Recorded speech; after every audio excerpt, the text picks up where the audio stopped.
Good morning, good evening, good afternoon, wherever it is you happen to be. As always, I hope you all are having a fantastic week. And of course, as always, I hope you're enjoying the class. That's always a goal. Today, we're going to be talking about perhaps one of the most popular and really well-known events of the 20th century, and that is World War II. Excuse me. World War II is monumental, and it really is something that I think from a militaristic point of view, there's a lot of interesting facts there. But one of the things that I think is less known and understood about World War II is the way in which the war really affected the American home front. Obviously, World War II is not just an American phenomenon. It is something that impacted the entire world, almost every nation. So we need to think about this war in terms of, one, what caused it, what were its consequences. But for my purposes, and because I'm not so much of a military historian, I want to focus more on how it affected the United States. And in particular, I want to think about how the war affected a range of different type of people within the United States. So with that stated, let me begin by providing you just a really basic and brief overview of some of the central causes for World War II. The principal cause that you could really sort of look to, and when I say the principal cause, what I mean by this isn't that it is the cause, but it is a very important cause, and that is the Treaty of Versailles, which, of course, concluded World War I. The reason why the Treaty of Versailles is a cause for World War II is because of the war guilt clause that basically blamed Germany for all of World War I's problems. The Treaty of Versailles forced the Germans to pay reparations to the world. It took territory from Germany. It basically made Germany feel like a massively defeated nation, and it took all their national pride and it really destroyed it. You couple that with the Great Depression, which is also a cause for the war, and what you have in Germany and in other countries as well, including Italy, is a recipe for people like Adolf Hitler to rise to power, people like Benito Mussolini to rise to power. Folks like Mussolini and Hitler are pitching their ideas to their respective populations, whether it's in Germany or Italy, and they are arguing that they plan to make Germany great again. They're planning on making Italy great again. They plan on fixing the economy. And here's the thing. At the time that these men are rising to power, there's a lot of desperation going on in these respective countries. There's also fear tactics being used by both sides. You think of the black shirts and the fascists and the rise of fascism in Italy. And that definitely plays a role in bringing about their political systems. But there's a definite desire to change the status quo, particularly in Germany, right? The economy has gone down the toilet. There's hyperinflation to the point where your money is effectively worthless. It's literally worth nothing. And so when you've got someone like Hitler, who's very persuasive, who is targeting a demographic of people that, for the most part, lots of folks don't necessarily like, and in this particular case, we're talking about the Jews and the communists, people rally behind folks like Adolf Hitler. And one of the things that Hitler's constantly going to say is that he wants to bring glory back to Germany. He wants to build up the military, right? And in fact, he does all of these things. But a lot of that animosity, a lot of that desire to reclaim what was once yours comes from the fact that the Treaty of Versailles really took away all of those things, and Germany and Italy want to reclaim their authority. Of course, you could also argue that the rise of the Nazis in Germany and fascism in Italy, as well as increased militarism in Japan, really also contributes to the coming of the war. In fact, Italy, Japan, and Germany will establish an alliance. And in some ways, World War II actually begins in Asia. Although the technical begin date for World War II is September 1939, there were issues going on between China and Japan where you might actually argue that the war began earlier than that, and it began in Asia. The Great Depression obviously is a cause, and of course, underlying all of these causes is a whole narrative. There's a whole lot to talk about. When we talk about the rise of Adolf Hitler to power in Germany, right? We have to ask ourselves, well, how did that happen, right? I don't have time here to get into that whole narrative, but initially, as Hitler is gaining authority, gaining power, gaining prestige within the Nazi Party. They attempt to actually take control over Germany through a coup d'etat, the Beer Hall Putsch, as it was called. It doesn't work. Hitler's actually thrown in jail. It's there where he writes his book Mein Kampf, which means My Struggle, and it gets published, I think, in like 1924, something to that effect, and then Hitler's released, and he basically uses the political system, which at the time was a republic. He uses the system to gain power until eventually by 1933, he will be named chancellor and then effectively take dictatorial control over Germany. But there's a whole narrative there, right? There, of course, is going to be the United States is involved to a point. Obviously, when the war erupts, the United States is going to play a role of neutrality. The United States became somewhat isolationist after World War I. And, here's the thing. The Great Depression is really occupying the minds of most Americans. And so when you've got conflicts going on between Japan and China, and you've got issues going on in Germany, and you've got, Italy invading Ethiopia in the 1920s, when all this stuff is going on, the United States is really, is really occupying a position of isolationism. They believe that the waters that separate them, the Atlantic Ocean, the Pacific Ocean, they believe that those bodies of water will protect them from any conflicts that arise. They were wrong, obviously. The attack upon Pearl Harbor will eventually bring the United States into the conflict there in December of 1941. But we want to be neutral. And in fact, we want to be neutral so much so that before we get involved in World War II, when Japan attacks us, we actually pass a number of neutrality laws. But in the end, war erupts in Europe in 1939, and eventually the United States will be sucked into that conflict. We will declare war against Japan 3 days or so. I'm sorry, no, we declare war against Japan almost immediately after the attack at Pearl Harbor, and then 3 days or so after we declare war on Japan, Germany will declare war upon the United States. Now, this means that the United States is going to have to fight a war on two fronts. They're going to have to fight a war in the Pacific theater against the Japanese, and they will be fighting a war in the European theater. One of the things you'll want to be aware of is that we do ally ourselves with the Soviet Union and Joseph Stalin. Part of the reason for that is because even though we weren't necessarily friends with the communists and we weren't friends with Joseph Stalin, we each had a common enemy, and that was Adolf Hitler. In fact, before World War II erupted, Hitler had actually signed a non-aggression pact with the Soviet Union.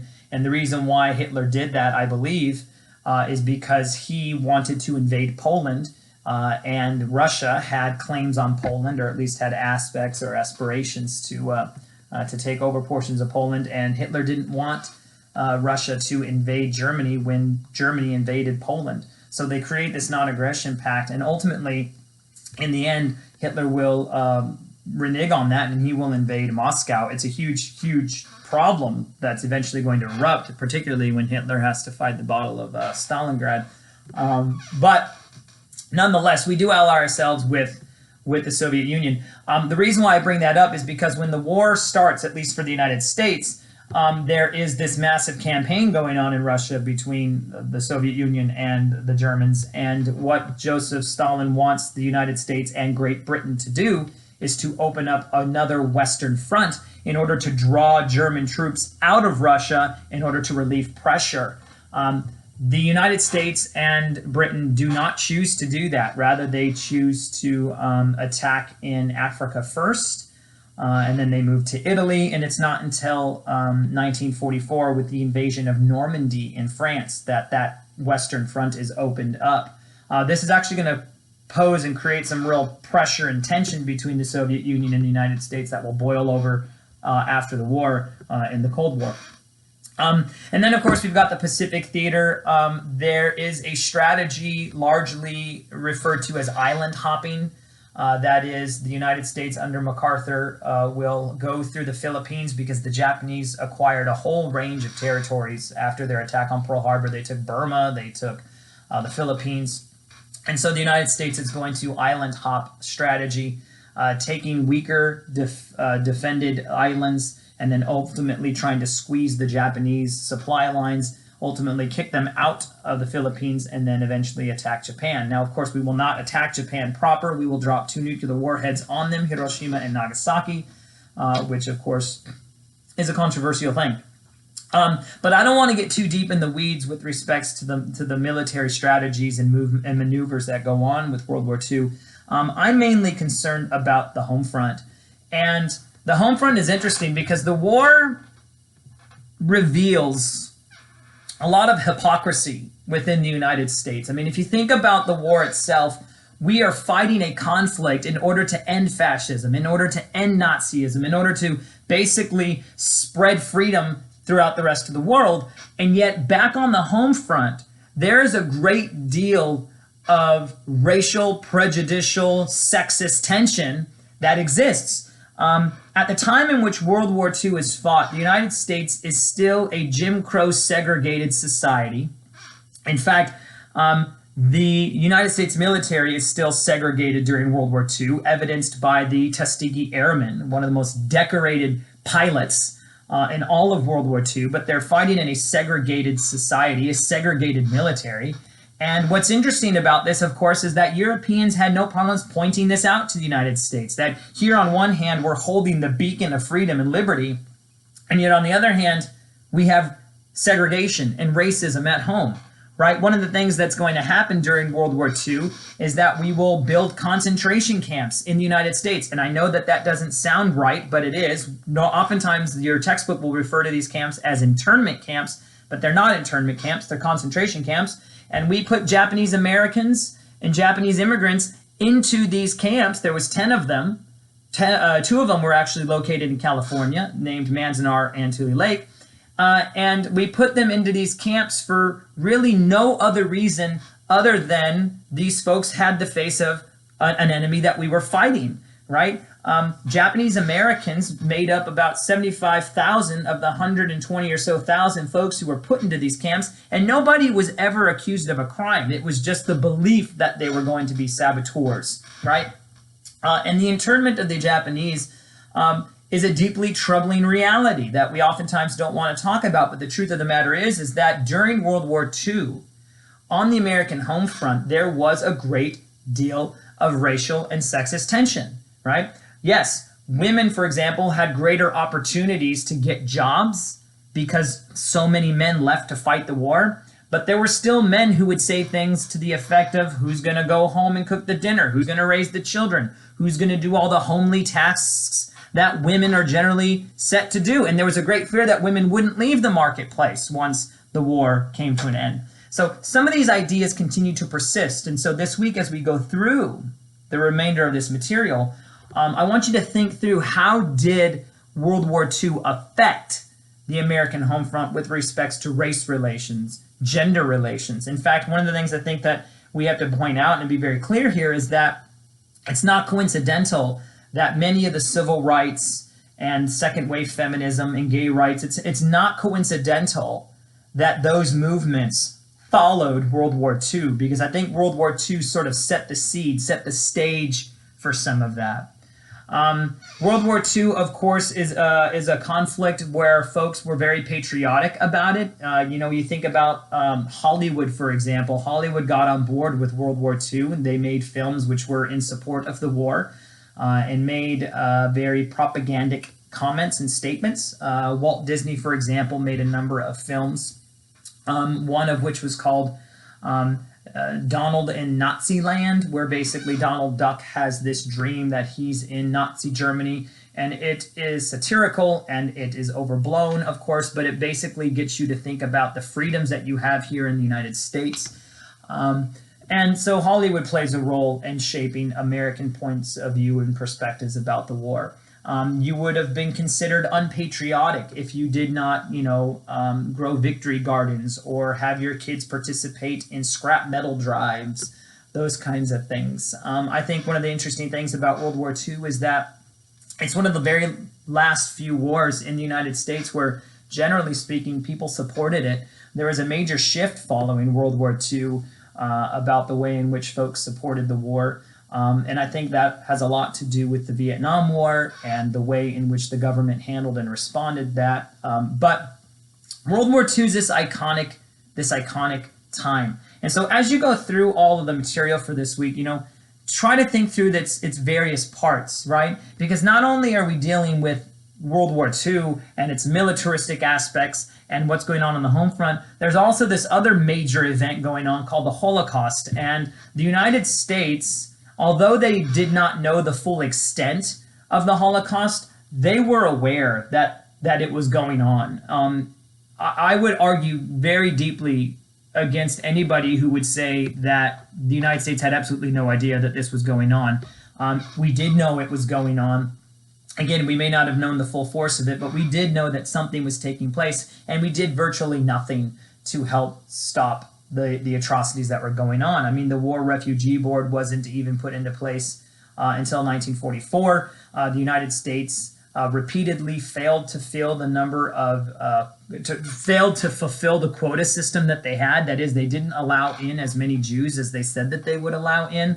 And there's definitely and was definitely a move by the United States to keep the stories about these atrocities silent.